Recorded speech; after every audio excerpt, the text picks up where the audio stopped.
And two, one, and good afternoon, everybody. It's a cold day in Cork here. Jesus. I even have the heating on. In fact, I hope you don't hear it coming through the mic now, but it's a cold one today. Got my jacket on. Sitting in my office with my jacket on, full almost. Okay, no. So guys, I want to get into identity crisis when it comes to adopted children. This is a big one. This is a big one. Um, it can be a very intense scenario for a lot of people going through the adoption of, meeting your birth parents, and I understand that. And, I have spoken about this in one or two other episodes that I've done on the podcast already.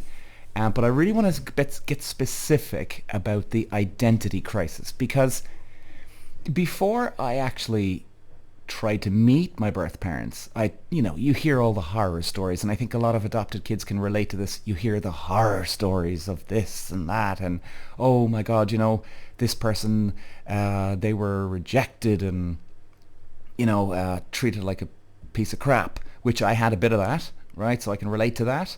It wasn't the worst though, I have to say. It wasn't the worst. First of all, I feel like a very, very lucky person, because identity crisis, I think, comes from inside you, not from the adoption scenario of things. And let me tell you why. As many of you know, I used to race cars. And you're out there risking your life. Okay? You're risking your life. Now, maybe that's a little dramatic. I don't think so, because there is genuinely a chance that you might not come back alive back into the pit lane. Now, the odds when I was racing, they were still small. All right? So, we're not going to get too carried away here, right? But there was times where you'd have some big accident, so your life is on the line. Now, what I'm getting to here is this. I have my family, and I've had them all my life. Now, I'm not talking about my birth parents. No offense to them. They're not my family. They're not. I have my family. And we have a bond, all of us, yes. And, you might not get on with one person in the family. I'm talking about example now, just in general. You mightn't get on with one or two people in your family, but you still have a bond with them, right? So I have that bond with all of my siblings and my parents. And if there was anyone in the world that I would class as brothers. Now, when I mean brother, I'm talking about my engineers back in the day. Now, my dad was involved, yes, with my racing career, and, we got closer, definitely, no doubt about it. But he's still my dad. I still have that bond anyway. Do you know what I mean? So it's not like, oh, now I have a bond. No, not at all. That bond was always there. But there was two guys that I used to race with, my engineers. Now, you're putting your life in their hands to a degree when it comes to going out on the track, right? They tighten the tires, they tighten all the bolts, they make sure the engine's strapped in firmly, there's no wires that could potentially go up in flames and when you're out on the track, right? There's a lot that can happen. So you're relying on them a lot. Now, I don't think a lot of racing drivers address that to a degree when you're there, because you don't want to be thinking about it either. Of course you don't. You got to get on with your job. Be fucking fast on the track. Okay? So, you're not contemplating this when you're when you're out racing. Not at all. You understand the risk, but you put it into the back of your mind. And, excuse me. And these two guys, Brian Keenan and Roger Parks, these gentlemen, they're way older than me, minimum 2.5 generations older than me, right? They could have been my father when I was racing. Right, as in, that same age bracket. Okay, they could have been my father, but these two guys are my brothers, and this is what I'm on about identity crisis, because My point is this. These guys are my brothers, right? We don't talk every day. We don't get into huge conversations. When we do talk, we have, yeah, big conversations and we remember the days and, you know. But the thing is that I look at these people as my brothers, right? They have much more meaning and depth in my life than it would be with my birth parents. Okay? Now I hope I'm making sense here, guys, because you don't have to actually be related bloodline to somebody that you feel like they're brothers. Right? I mean, if something happened, God forbid, if something happened to them tomorrow and they passed away, I'd be devastated. I'd be absolutely fucking devastated. Right? So when it comes to the identity crisis, I know, and this is where I'm going to turn this around here. Sorry, excuse me, guys. Is that a lot of adopted children, and I've heard the stories, right? And if you're listening to this, maybe you have it, when it comes to adoption, there's a lot of people that have the identity crisis. Now, there's some people out there that they're curious, right? And to be honest, I was in that bracket. I was curious to know, like my birth mother had me at 17, and I was like, wow, what the hell? And that got my attention, just to meet her, and when it comes to this type of thing, the identity crisis doesn't come from getting to know your birth parents. Yes, you'll find out information and, your medical background if you're asking for it, and you'll find out, oh, wow, I was actually born there. Like, for instance, I was thinking I had it all my life, and I think probably a lot of adopted children, you can relate in this one here where you think, oh, well, I'm American and, I'm somewhere fancy, and you have this sort of fantasy in your head, right? It's kind of, or you don't fully believe it, but you think, well, geez, maybe I do. And then I find out that I'm actually from Mayo in Ireland, up the country. So like that was a shock to me. It was like, whoa, Jesus, really? Couldn't believe it. Now it didn't devastate me, no, but it was a shock. It was like, whoa, well, I was wrong on that. Fuck me, was I wrong? So, but like when I found out that I was that, it didn't give me a whole identity of, oh, so I'm actually a farmer from a farming background, which I am. All right, you kind of do look at yourself a little differently, all right, I have to say, but not in a bad way. You're like, wow, fucking hell, really, and whereas it didn't devastate me. I'm still me. Now my point is this. Your identity crisis comes from inside you. Pushing yourself. Risking everything. Putting things on the line. Knowing when you face your fear, do you actually face your fear head on? Do you shy away from it? Do you completely, duck into a corner and hide under the table, That's what your identity crisis can give you. All right, that's what your identity crisis can you can work through that identity crisis. Sorry, I'm talking gibberish. But guys, like my brothers, these guys, like, so back to my point. These two guys, Roger Parks and Brian Keenan, are like my brothers, right? I have a brother already. I have a bond with him. We don't get on it. We don't get on much. Every now and then, it's cool, it's grand. But brothers fight. But he's still my bro, no matter what. So I know my identity when it comes to my family, and my ethics or my integrity when it comes to my family. These two guys are my brothers. And, I'll never forget when I used to go out in a race and you'd start up the car and there's about 20 other cars around you and all their cars are starting up, so the noise out of the place is just, it's chaos, right? It's fucking chaos.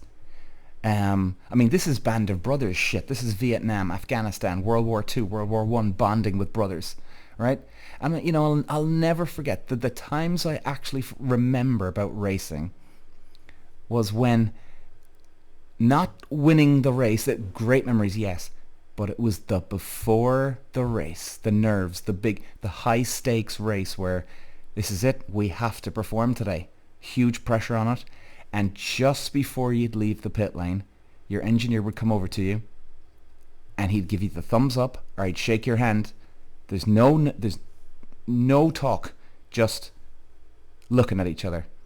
That's what I remember. They are the biggest memories that I have. Not standing on the top of the podium. It's that bond that we're in this together. And you really are. You're in the fucking trenches with these guys. Right? So for me, I think I was lucky in a way that this helped me with this whole identity crisis, right? Because I went, well, hang on a second. I know who my brothers are. Right? I don't need somebody that I never met to tell me, oh, actually, no, this is your brother and this is your identity and this is where he's from, your brother's from, and this is where you're from as well, and you're very like him. Nope. Not at all. And, you know, guys, what I've realized the most important part of this is that if you really want to get to know yourself, like I know this guy who, when I was living in LA, he was an American friend of mine. He had a alcoholic, I think it was, as far as I remember it, but it was definitely one of his parents was an alcoholic, and the other one was pretty much a druggie, right? And alcoholic thrown in together. And this guy, he wasn't an alcoholic and druggie, right? And this guy wasn't adopted. Okay, he was not adopted. Now, it really disturbed him. Of course, it's your parents that are, you know, have problems here. But he always didn't have an identity crisis because he knew who he was. Or at least he knew, hey, I'm not like that anyway, that's for sure. He had belief in it. Right? He didn't hit the bottle. He didn't hit drugs after that. Nope. Because he knew that he'd no interest in it. He believed in himself. And this guy, he was a bit of a motivating guy. He'd self-disciplined. He'd go out and he'd push himself and, you know, go into the shit, as I call it on some of the other podcast episodes. Scare yourself. Walk into the dark room and see what happens. That's how you get an identity, not from your parents.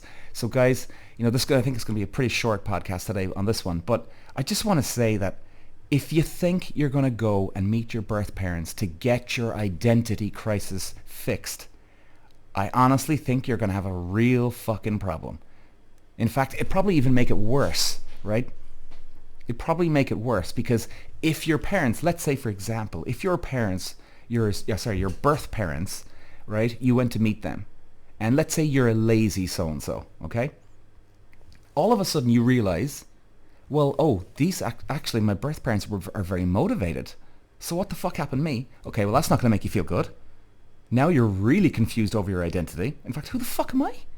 Right? Then there's the other end. You find out something bad about your birth parents.